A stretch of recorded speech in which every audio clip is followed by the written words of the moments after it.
All right, so welcome everyone to the How to Kick Your Sugar Habit webinar. My name is Jessica Kishpaugh. I'm going to just go ahead and share my screen.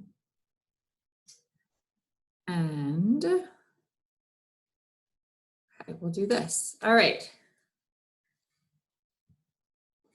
So welcome. I'm so glad you guys are here. If you're watching live or on the replay, as I said, my name is Jessica Kishpaugh. I'm a local Wyckoff resident. I'm a holistic nutritionist and life coach. I am the founder of Coach Wellness and the Weight Loss 360 system. I'm an athlete. I'm a mom of 2 little ones, and I offer and specialize in intuitive weight loss and nutrition and life coaching programs, as well as corporate wellness, both consulting and wellness workshops. So today we are going to talk about how to permanently change our relationship with sugar. We're going to talk a little bit about just some basic 101 sugar tips and facts. We'll get through, I believe, 11 or 12 tips, top tips to kick your sugar habits.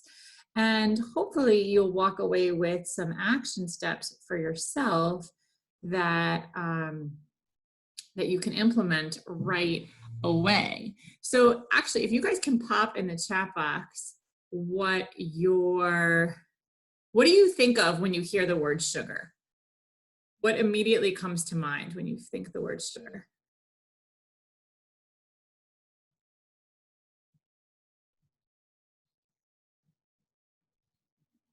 I don't know why my chat box always disappears when I share my screen.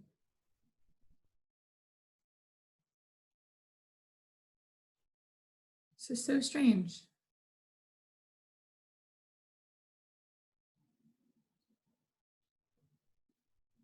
This is like the strangest thing.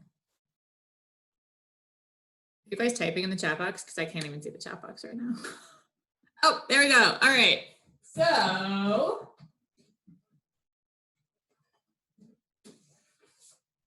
it keeps disappearing on me, guys. Sorry about that. Technical difficulties. So we have sweet. We have candy, totally. I think sometimes of chocolate or ice cream or cereals that I grew up drinking or eating, excuse me. I lived off of Lucky Charms and Cocoa Krispies and Count Chocula when I was growing up. God bless my parents. They probably just didn't know better. But soda, yeah, totally, soda. Yeah, so, you know, it's interesting. What you eat and what you drink, it's not necessarily about willpower. Willpower is a really interesting term. And it's really about understanding your uncontrollable cravings and why they happen and why we do what we do and why we feel the way we feel. And it's possible to actually control these cravings and develop the freedom to choose and to balance. So while we may think that we, I don't know, eat too much sugar, we can also balance that and still be able to enjoy chocolate, for example. And this is what I work with clients on. It's not necessarily about cutting everything out in the whole world. It's really about finding that balance so that it's not uncontrollable anymore. And they're not actually cravings. They're just detections. They're hints to your body to cue you into what your body wants and needs. And you're able to listen to your body more. So what about you guys? What about when you were growing up? What were your biggest sugary vices or maybe just norms? Like they weren't even vices for me in the morning. Those were my norms. Lots of soda. Absolutely. Chocolate and cookies after school. Yeah. And oh my God, I remember when all the cereals you named. Yeah. Do you guys remember ring dings? I don't even know if they sell them anymore. So I went to sleepaway camp, and the food at sleepaway camp was the worst. It was just, you know, growing up, that's how I spent my summers. And we had the ability to go to the canteen, which was, you know, the junk food, and you got a certain amount of points like per week. And I kid you not, I would always get like 2 packages of ratings every time I went to canteen. And I think that's what I lived off of. Like I sustained myself throughout the summer off of ratings. I mean, this is how I grew up. So life has changed quite a bit. So let's just talk about sugar. What does sugar do? What does sugar do? If you've ever experienced that afternoon sugar crash, right? How does that feel? It feels, you know, you're lacking energy. You feel like you're going to take a nap. You feel like grabbing a cup of coffee or probably some sort of candy to up your blood sugar levels again. When you have a sugar crash, it is really a dip in blood sugar levels. So sugar spikes your blood glucose levels. It pumps out insulin into your body, and then your blood sugar level drops. When it drops, you then get sleepy. You crave more sugar. And it's this repeated pattern that we get into between then wanting more sugar, having more sugar, then your blood sugar level drops, etc. It's this cycle. And we get into this like very vicious cycle. Sugar actually also negatively affects the absorption of certain vitamins and nutrients, which is super important because if we're trying to live a healthy lifestyle, it actually will exacerbate and worsen the effects. Even if you're trying to eat broccoli and kale and like all these wonderful nutrients, you're negatively affecting the absorption of those nutrients. Now, I was chatting with Sharon before we started about just this time of life right now with immunity and with stress, and we were just chatting, and sugar, caffeine, and we're not really going to talk much about caffeine and alcohol tonight, but just so you guys know and you're aware, sugar, caffeine, and alcohol are some of the biggest culprits of actually lowering your immune system or enabling your body to not fight immunity as well. And it actually exacerbates your stress response. So it makes you feel like you're going into a fight or flight mode, and it really hinders your ability to respond to stress. And right now, I am sure we are all under lots and lots and lots of pressures and stress and overwhelm and fear and anxiety and unknown and all these different things. So what we want to be able to do for our bodies is not only stay healthy or ditch our cravings or kick your sugar habits because we probably ate too many Easter bunny candies, but we also want to think about this like bigger picture here with making sure our immune systems are in optimal are on optimal health right now, and making sure that we can best respond to our stress, because that is something that's here and it's here to stay for a while. And there are many tips that I can provide you to decrease your stress response. We did a talk last week on stress response and how to get rid of stress. But just keep in mind, sugar, caffeine, alcohol, all of these things do the opposite of helping you when it comes to immune and when it comes to stress response. Okay, so let me ask you guys this. What country is the largest consumer of sugar?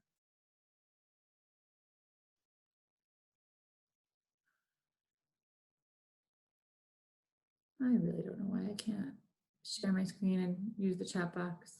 It's the weirdest thing. I'll figure this out one day. So I don't know if I'm going to be able to use the chat box, guys. So I apologize because for some reason I can't turn my screen and use the chat box at the same time. But the United States is the answer. The United States is the largest consumer of sweeteners and one of the largest global sugar importers. We'll talk a little bit about some quick facts so you guys understand like amounts of sugar. Now, the USDA recommends no more than 6 to 9 teaspoons of added sugar per day, just as an average health recommendation. Lots of nutrition labels come in grams. So you'll see grams on the nutrition labels. So 4 grams of sugar is 1 teaspoon, okay? Most Americans eat approximately 30 teaspoons of sugar per day. So that is well over the 6 to 9 teaspoons of recommended sugar. Fun fact, the average American eats 100 pounds of sugar per year and only 8 pounds of broccoli. Okay, this is a huge problem. This is a huge reason why there's such an obesity epidemic in this country. Soda, so like we were chatting in the chat box before, soda, lots of people grew up drinking soda, perhaps drink soda today. Soda is a very common, United States drink of choice. A can of Coke has 44 grams of sugar. And do you guys remember the Fanta, the orange sodas? 73 grams of sugar in a can of orange soda. Okay, remember 6 to 9 teaspoons, where 4 grams of sugar is 1 teaspoon, is the daily recommendation. So you are already double, if not triple, your daily recommendation with 1 can of soda. Sugar is also very addictive, guys. So it creates dependencies and cravings. And we're going to talk about artificial sugars too. But this is just like real sugar, raw sugar, white sugar, anything that's made from sugar, corn syrup is made from sugar, like all these different sugars, real sugars. But we're going to talk about artificial sugars and why there's a lot of similarities between artificial sugars and real sugars as well, which doesn't make them any better. But that being said, sugar is addictive. It creates a desire for more sugar. It's why we often get in these habits. Like if you've ever experienced having, say a bowl of ice cream after dinner, okay? Oftentimes it's not just a one-off. We get into this pattern of like wanting it again the next day, wanting it again the next day. And all of a sudden we're having sugars during the day. And we wonder how we get into these habits. It's because eating a small amount of sugar, it's like it stays with you and creates something in your body that desires more of it. It's very dependent and craving inducing. And it's also addictive. It's like a drug. It's like when you quit sugar, when you stop eating all of this excess sugar, you could experience withdrawal symptoms. You could have headaches. You could have mood swings. Perhaps all these weird, funny cravings all of a sudden arise. You might get fatigue. You may experience various types of withdrawal symptoms. So for lots of reasons, it is very addictive. Now, there's additional negative effects of sugar, and many of these things you may already know, but sometimes we don't even think about them. Sometimes we just think that sugar is just so tasty that we don't mind the fact that maybe we'll get a headache if we eat it or don't eat it. Or all of a sudden, like, we're gaining weight around our bellies and all of the fat is going right to our bellies because of the sugar. It elevates our blood pressure. It may lower your levels of good cholesterol, which is your HDL, which you actually want that number to be higher. A big one puts you at risk for diabetes. Sugar actually also affects levels of depression, okay? That's also related to mood, right? So when I was talking about the stress response, what I was saying before is it exacerbates your stress response. Same reasons why it could have a negative effect and increase your risk of depression. And when it comes to children, think about it like, it's like almost tenfold or more the effects of sugar on a child. So it's why there's such dramatic negative effects in children's behavior and mood and performance, like in school. It's almost like, I like to use this analogy, I've used it before. It's almost like tequila, okay? So let's just say instead of sugar, we replace sugar with tequila. So let's just say, I'll use my example of having a breakfast of Cocoa Krispies. Well, let's just pretend like we're going to replace sugar with tequila. That means I'm having a breakfast full of tequila. And then we're going to have some sugary cookies for a snack. No, we're going to have more tequila. And then we're going to have, you know, white bread, and we're going to have more like sugary, like granola bar or something. And then we're going to have some soda. And all of these things, like just imagine serving your kids tequila, breakfast, lunch, dinner, snacks all day long. I mean, it's a silly analogy, but if you think about it that way, it's why there's such dramatic negative effects on children's behavior, mood, and performance at any age. So, you know what? Maybe I will.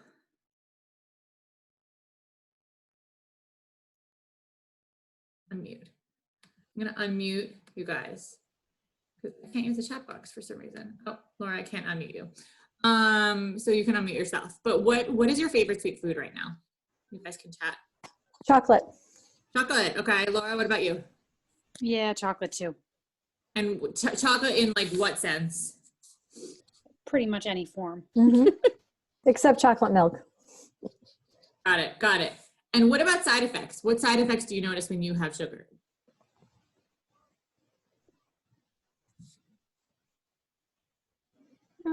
Like if I go really crazy, I do get headaches sometimes. Okay.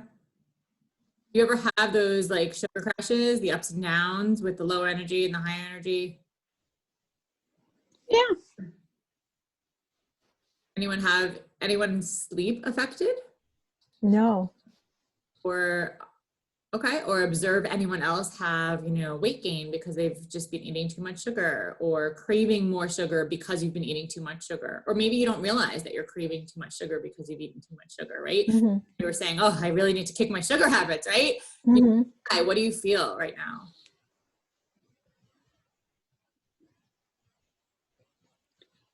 I've actually been eating better during quarantine. So that's been a good thing. I've been eating more fruits and vegetables, surprisingly. Which is awesome. That's great. Okay, I'm gonna mute you guys again, so we'll continue on. I apologize with the chat box situation. I have to figure this out. So let's continue. We're gonna move into our top tips to kick our sugar habits, okay? So number one is pretty commonsensical, right? Don't eat that much sugar. But what this actually really means is the sort of 80-20 rule, or the 90-10 rule. It's all about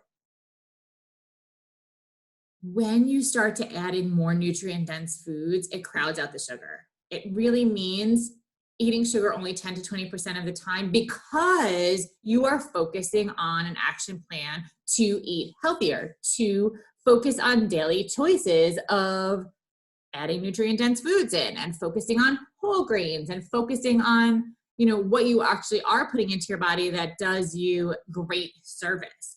So, you know,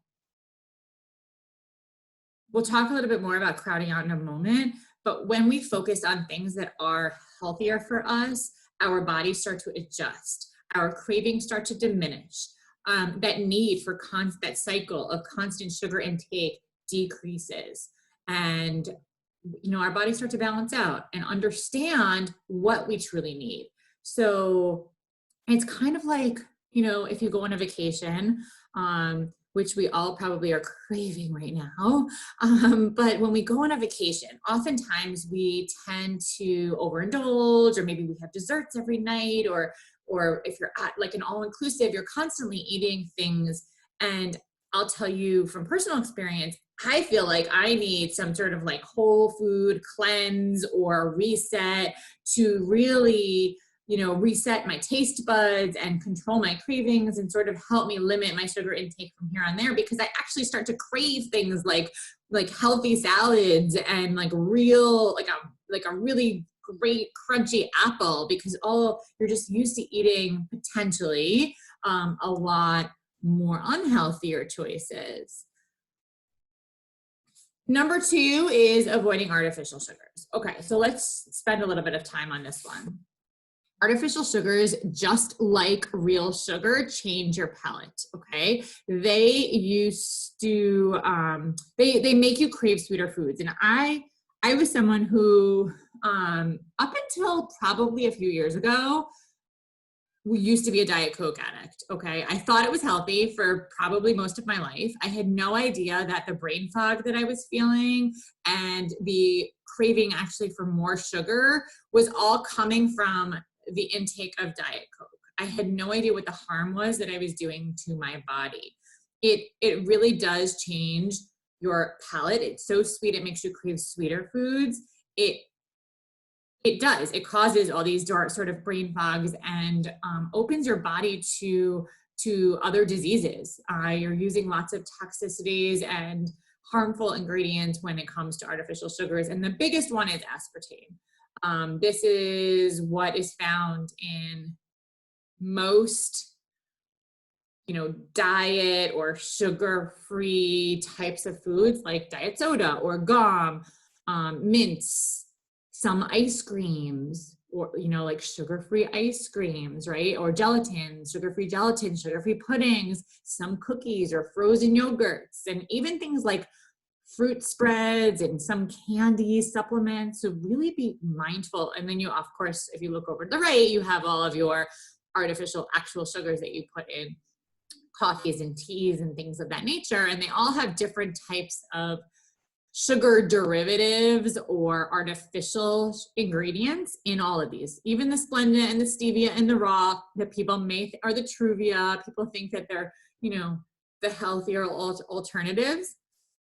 They all have various ingredients that are not true sugar, and they're not true stevia either. Stevia in the raw has stevia, which is a plant, but it also has other artificial sugars. If you look on it, I believe some of them have like dextrose and maltodextrose and this ose and other types of sugars that is not stevia. So they're either adding in actual sugars or artificial sugars to Truvia, to stevia in the raw, to Splenda. So be mindful of that. Stevia is actually great if it is actually pure green leaf stevia leaf, the actual leaf or the liquid from the leaf. So when you're choosing better alternatives, choose something like that, pure stevia, or perhaps wild local honey, which is actually also great for immunity boosting. By the way, there's been holistic tendencies that wild local honey, while we're on this immune kick, is actually really great for immunity. Dates are very, very, very sweet. So they're great to cook with. They're great to you can make like smoothies with them, or you can just eat them or stuff them with cheese or whatever. They're so sweet, and they're really, really great if you want that sort of sugar craving. Be mindful when we're talking artificial sugars, be mindful of things that say sugar-free and fat-free, because often those are laden with artificial sugars and other really unhealthy ingredients. Okay. Tip number 3 is to read your labels. So be a conscious consumer, get out there, flip the product over and actually look not at the calories, not at the fat, not at things that we used to think that were so important, but look at the ingredients. The first ingredient has the most, the last ingredient has the less, but these are all, some of these names, dextrose, fructose, invert sugar, corn sweetener, sucrose, high fructose corn syrup, maltose, etc. All of these on the right, these are all sugars. Look for these hidden sugars. Things that end in ose is a sugar. Okay, look for fancy language. These are sugars. You're going to find these in so many interesting places. We're going to get to that in a second. Corn syrup is a big one. So be mindful. Corn syrup, high fructose corn syrup, dextrose, maltose, glucose, those are big ones. You might see occasionally like a cane juice or a beet sugar or brown sugar, but be mindful of some of these. Then you have your sugar alcohols. Those end in OL. Sorbitol, mannitol, maltitol, xylitol. These are all sugars. So educate yourself. Read the labels. Know what you're putting into your body. Okay, number 4. So the sneaky sugars, right? These things creep up. It's very interesting. I ask this question a lot when I do talks on sugar, like what is the most surprising in some of these pictures? And some people say like, oh, the bread, like I didn't realize that had so much sugar, or wow, yogurt, really? Or soup, like Progresso soup has sugar? Yes. Ketchup? Like some people don't realize that sugar is a huge ingredient in some of these things. So be mindful of that. If you like some of these types of foods, perhaps there's other alternatives or ways that you can reduce the sugar intake. Now, I don't think there's a picture of a Frappuccino, but just a fun fact. If you like Frappuccinos and you go to Starbucks, a Starbucks Frappuccino, and I think this is a grande, and I don't quote me on that, but we'll just go on average somewhere between a tall and a grande, has 52 grams of sugar. 52 grams of sugar. Now, if we remember way back when, the USDA recommends no more than 24 to 36 grams per day. Okay. A Starbucks Frappuccino has 52 grams. It's like almost twice the amount in one Starbucks Frappuccino. It's the equivalent of about 3 donuts in one sitting. It's a lot of sugar. So just keep that in mind, that 6 to 9 teaspoons or 24 to 36 grams per day, like that's a really good thing to screenshot and keep this in mind when you're looking at ingredients.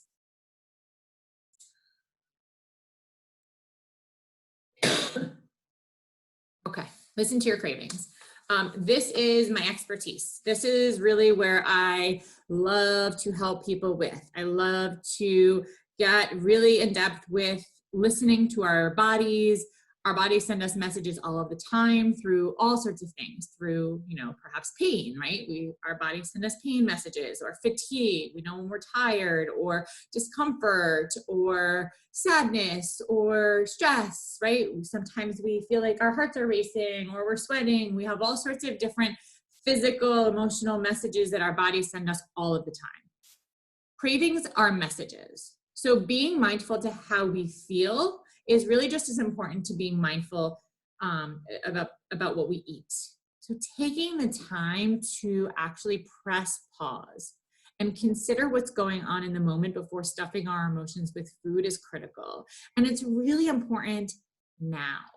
Again, we're dealing with crisis mode. We don't know when this is over. Laura just said, schools, are going to be closed until May 15th. Like, we don't know when schools are going to open again, right? We don't know when we're going to be out and about. We don't know when things are going to go back to normal. We're living in this new normal of chaos and stress and added pressures, and perhaps you're home with your kids or whatever it is, working from home, dealing with stresses. Maybe there's some health crises in your own personal life or financial crises. It is important, before stuffing all of the emotions that we're experiencing with food, which notably usually will be sugary or some other highly palatable food that's, salty or fatty or fried or processed, but lots of times it's going to be sugar or wine, which also has a lot of sugar. Listen to your body. So take the time to press pause and just consider, what are you feeling? Is it stress? Is it anger? Is it boredom? Is it fatigue? Is it comfort? Is it just someone to hug, right? Maybe a spouse or a child. What does your body need? Maybe it's exercise. Maybe it's getting outside. So we really want to start to get super intuitive about listening to our bodies. And sometimes that is what you need to do. Sometimes you just need to get up, move, get outside and feel better. And all of a sudden that craving for what you thought was, you wanted those 5 chocolate chip cookies. It really wasn't about the chocolate chip cookies. You just needed to get up and move. Or maybe you just needed to cuddle with your spouse and, binge watch Netflix, but without the 4 bowls of ice cream. So think about it. Think about why we're eating. Are we hungry? Are we fulfilling our body's need for hunger? Or are we craving things because we need something else? Now, sometimes we need water. So sometimes it's not about emotions. Sometimes cravings are purely because of dehydration and because we actually need water. So be mindful of that too. Maybe we're not really hungry, but we're also not emotional. We actually are just thirsty. So drink some water. Other times you may be experiencing a craving because your body's lacking in certain nutrients. Now, this one's important. I could talk about what nutrients and what cravings. I actually have a whole ebook about this. So if you guys are interested, it's all about breaking up with your sugar cravings without giving up chocolate. And we sort of cover a whole slew of other things than what we're covering tonight. So if you want that, it's totally free. You can type your email in the chat box, and or you can email me too. I'll provide my email address later. I'm happy to give that to you guys. And I go through a lot of those things, like what cravings are associated with what lack of nutrients. Like for example, magnesium. Sometimes when we are low in magnesium, we crave chocolate. Okay. And so that they're associated with one another. That's just one example. So cravings, they're not weaknesses. They're not something to judge ourselves by. They're not something that we should be belittling ourselves, that we have these cravings. They're just messages that we need to listen to. I have clients who sometimes keep craving journals, or like a feeling journal, like emotional journal, right? A food feeling journal of how they feel around food or surrounding food, or how food makes them feel, or what they eat because of how they feel. And it really helps to start getting intuitive and listen to our bodies, to understand what our bodies are telling us. It's a great thing. It's a great tool. And it's a great way to troubleshoot and work through those cravings to really understand them. So this is one of my favorite slides. This is one of my favorite things to really chat about.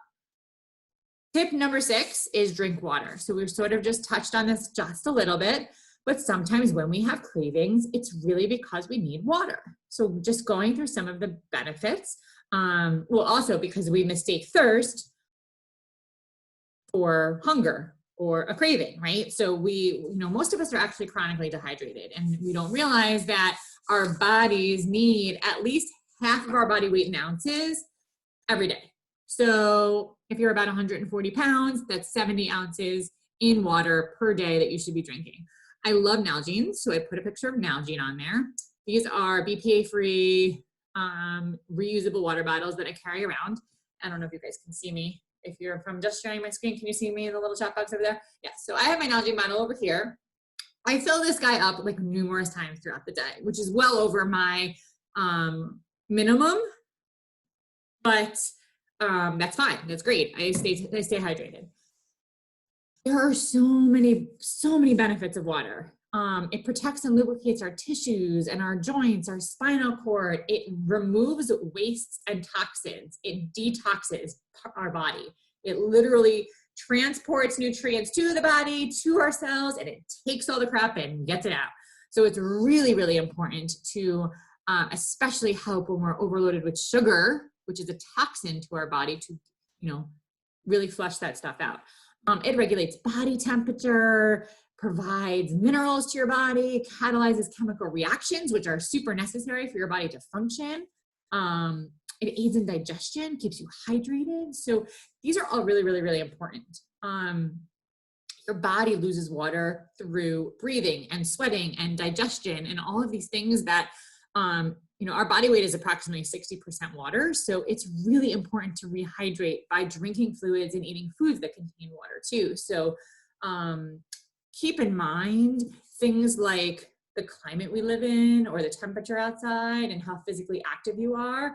Also, whether you're experiencing illness or have other health problems, that may require you to add more water to your daily intake, which would be above a half a body weight in ounces. Our bodies at nighttime detox. That's the time when sort of everything sort of shuts down and our bodies are naturally detoxing.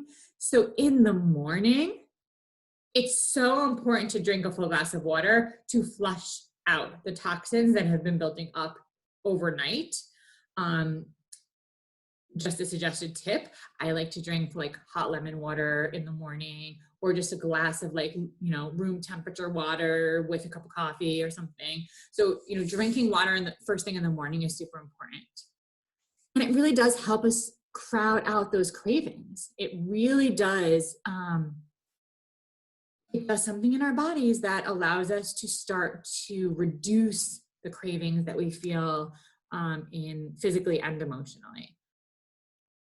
We can if you're not a big water drinker, you can always add things like fruit, right? Like lemon or lime or certain essential oils that are edible, lime and lemons and citruses and different types of fruits, maybe berries or cucumbers or ginger.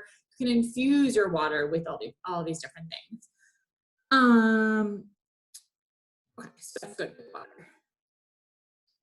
Number 7 is take a break. And this is all about a little bit more on the mindfulness side. It's really about, sometimes we just instinctively go, and we just grab food and we don't think about it. And we're in the fridge or we're in the pantry and we're just grabbing, especially now when we're experiencing some of those emotions. So again, we want to think to ourselves, am I hungry?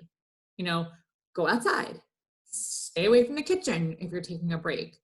If you're not stuck at home and we're not in a pandemic and you're at work, you would want to get up from your desk, take a mental break, go for a walk. If you're working from home, do the same thing. Go walk around the block, get some fresh air, walk down the hallway. Whatever it takes to just get up and move and take a break, or grab a healthy snack. If you're hungry, eat. But if you're hungry, eat. If you're not hungry and you're just eating because you're being mindless, that's another situation. So, grabbing a healthy, nutritious snack is also really important. It keeps your blood sugar level really stable throughout the day. Okay, number 8 is eat your vegetables. This has to do with crowding out your food. Sometimes, as I mentioned before, we eat a lot more food in portion, or we crave sugar because we're deficient in vitamins. So think about the days where maybe you're eating like all processed junk food all day long, or maybe you've only eaten carbs all day, and carbs actually break down into sugar. So think about those days. And those are the days where you never feel satisfied. You're like always hungry. You're always snacking. You feel unsatisfied and undernourished because there's a reason. There's a reason why we feel like we're constantly eating, even though you're eating all day long, because your body is lacking vitamins and minerals. So it's super important to focus on eating vegetables, 1 to 2 servings of vegetables per meal. And we're going to get into a little bit more portions in a second. This inevitably crowds out sugar cravings. It crowds out the bad stuff because you're putting all this really good, healthy stuff and you're filling up on the vegetables and the other healthy stuff that we're going to talk about. We add in the healthy foods and our mindset is all focused on what to eat as opposed to what not to eat. It helps us not feel all the other emotions when it comes to describing foods as good and bad and feeling guilty about eating certain bad foods, because we're just focused on what we should do. We focus on, let's just eat vegetables. Like, this is a goal. It's a positive goal. We like to frame things eating positively as opposed to not eating something. It's like focusing on the negative. So adding 1 to 2 servings of vegetables at every meal is a great goal. And we'll do this by filling half of our plate with vegetables, and I'm going to talk about that in a minute. Similarly to eating vegetables, specifically, you can eat naturally sweet. So eating naturally sweet vegetables or fruits can actually squash your cravings, because you're getting this natural sweetness with natural foods, right? So squash and sweet potato and carrots and beets, blueberries, like these sort of things. Cinnamon's a good one too. That's a nice spice that helps. It literally curbs your cravings. It reduces your cravings for sweet because it satisfies your sweet tooth. It really does. And you're packing your body with nutrients, so you're fulfilling some of those other reasons why we have cravings, which could be a lack of nutrients. So you're really doing your body a sort of double service by eating naturally sweet. Now, I mentioned this one, which is balancing your meals. So half of your plate really should be vegetables or fruits and vegetables. And this is a goal for every meal. Quarter of your plate is your whole grains, your healthy carbohydrates, and a quarter is your healthy protein. Now, I could talk about this one for like a good hour, but just keep this visual in mind. It's the trifecta of healthy fat, lean protein, and fiber that really makes us a balanced diet, of course, with plenty of water, small amounts of healthy fats. This allows you to have just proper nutrients, the right amount of nutrients, fulfilling all of your, nutrient needs. And this will ward off the cravings that you have for some of the bad stuff, so to speak.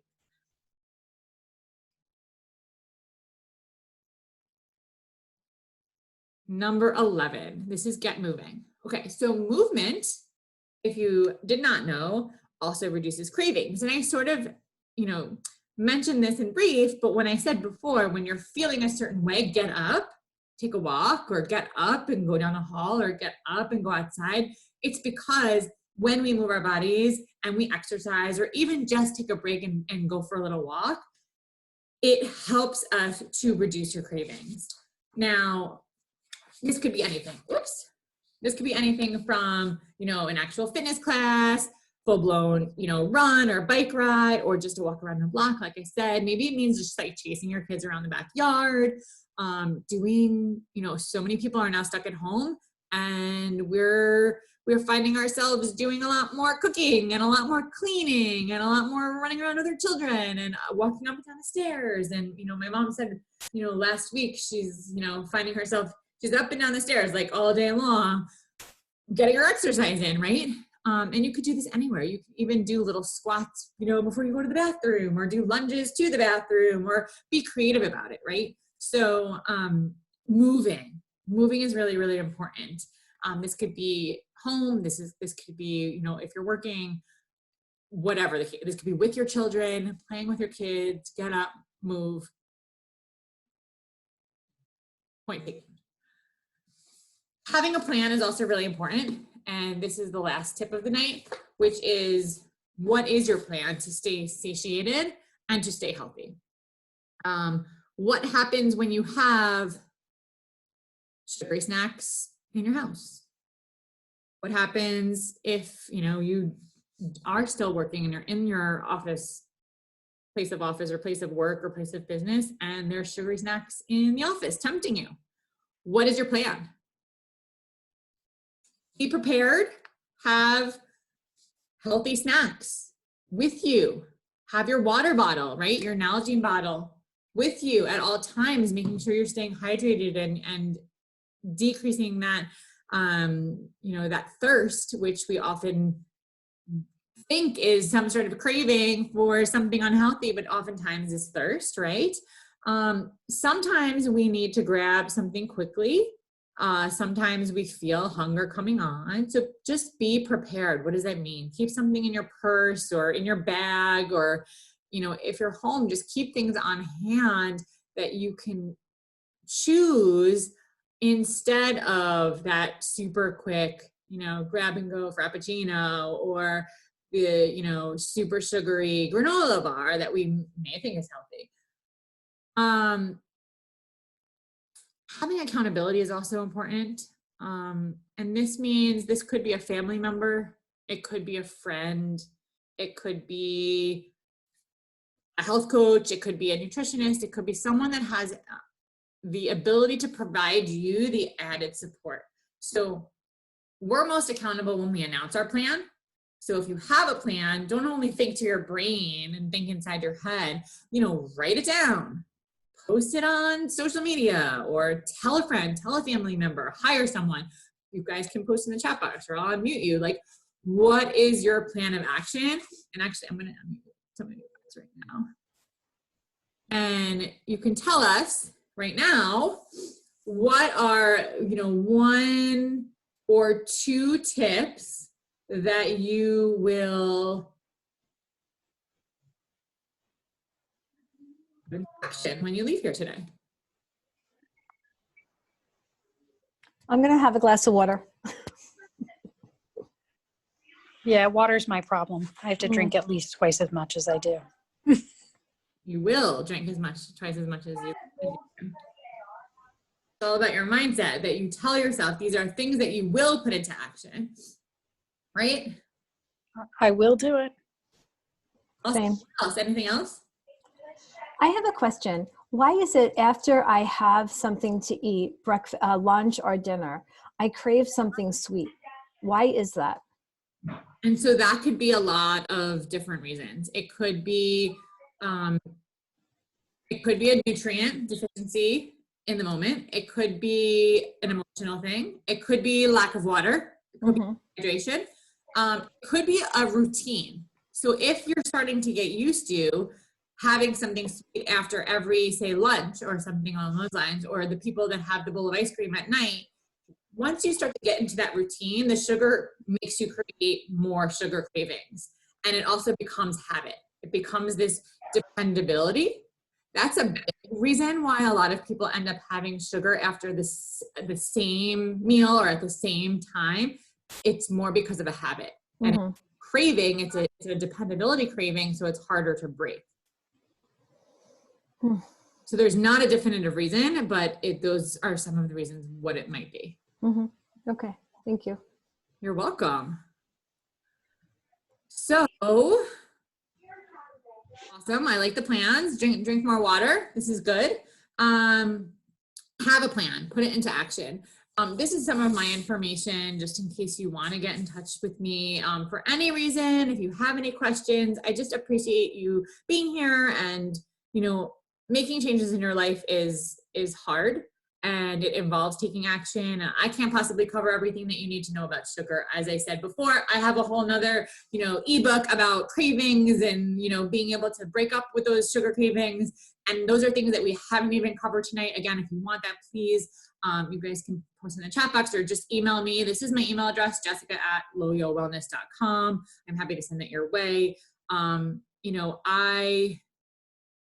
I love my work as a holistic nutritionist. It's why I gave up 11 years of working as an attorney to move into health and wellness and really help people overcome their biggest wellness challenges, such as losing their stubborn, belly fat for good, or ditching, dieting and stop yo-yo dieting and experiencing, improved energy and mood and sleep and reduced stress and just like letting go of what's been holding them back for so many years to make those sustainable changes. So, I love supporting the White Health Library and I love supporting our community, and it's a really great opportunity to be able to share this knowledge with you and support you. But I want to just continue to be able to do that. So if you do have any other questions or you need to reach me for whatever reason, this is my information. Take a screenshot, and I look forward to hopefully seeing you in town at some point in the near future. So thank you so much. I'm going to stop this share. And I appreciate you guys taking the time. Thank you so much.